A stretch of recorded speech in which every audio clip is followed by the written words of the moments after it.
everyone, it's Martika, and I just wanted to come to you with this tutorial to maybe help you all out the same way that I had to help myself out. This tutorial is on Candy by Beverly Johnson, and this is her right here. That's Candy, and she's in a number 2. And as you can see, she has really spirally curls and just really a full front lace wig. She is a front lace wig. And just to let you know, a lot of Beverly Johnson's wigs, front lace, they don't look the way that the wig looks on the front of the package. This was the front of it. So as you can see, this is not who Candy is, because this wig is basically advertising her as a straight wig. But this is the insert that you would have to open, and then you can see who Candy is. So just wanted to let you know that in case you're ever looking for a Beverly Johnson lace front wig. As far as her wigs, I've worn a few of them, and I can honestly say they are always very full, which I like about that. But the way that the lace is, it doesn't always come all the way to the front. She does have quite a bit of parting room on most of her lace front wigs, but all in all, I can honestly say it's not one of my favorites, but it's okay though. It's not one I would put to the back burner. So this is Candy. And I've had Candy for, a little while.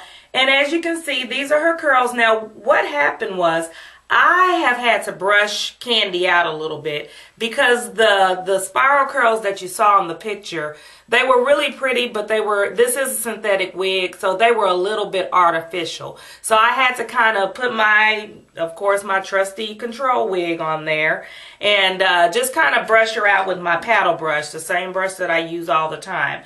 So that's how I kind of gave her a little bit of a looser, kind of a roller set look, and that way she became more realistic. As far as being shiny, she's not very shiny, so I like that part about her because she does look realistic when she's not very shiny. So you don't have to worry about putting cornstarch or anything on it because it's a very nice piece. Let me show you the inside. She comes with 3 combs all together here, and they are all placed in the front. That's the first side. That is the middle with the Beverly Johnson logo, and this is the other side. Sorry, got it caught in the net. That's the other side of it. And in the back of this wig is only the adjustable straps. So pretty much if you want extra security in the back, you're going to have to pretty much pin it yourself with a bobby pin. Make a long story short, I cut the lace off of this wig. I wore it. I wasn't totally crazy about the front of it because it looked like I had pretty much took the edgers and the clippers or whatever you want to call it and just basically gave myself an edge up. So I made baby hairs on it. And they were very pretty. The only problem is I made too many. So I was really looking like a baby. And God knows I don't look like a baby right here. So what I did is I took and I started cutting off some of the baby hairs. I tried to anyway. But during time, I think of trying to slick it down with styling gel and all of that. Just trying to make them lay down because they wouldn't lay down on their own. I believe it warped the lace on the front. I think from all of the extra moisture.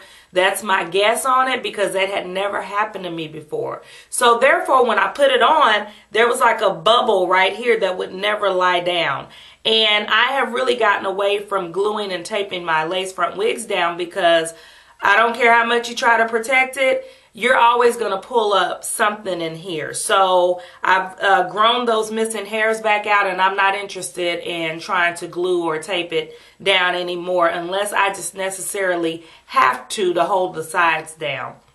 So in saying all that, if you can see this, I took and trying to cut baby hairs, I chopped it up pretty good. And to show you the front, if you can see it, it's kind of all into the hairline there.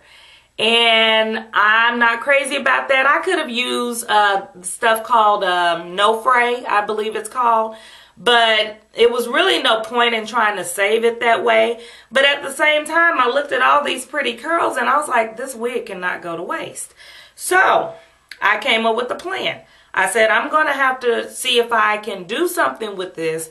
Don't want to taper to glue it because it's definitely cut too far back now. So I decided to turn her into a semi-half wig. The reason why I say semi is because I'm not putting her all the way back here like I normally do my half wigs.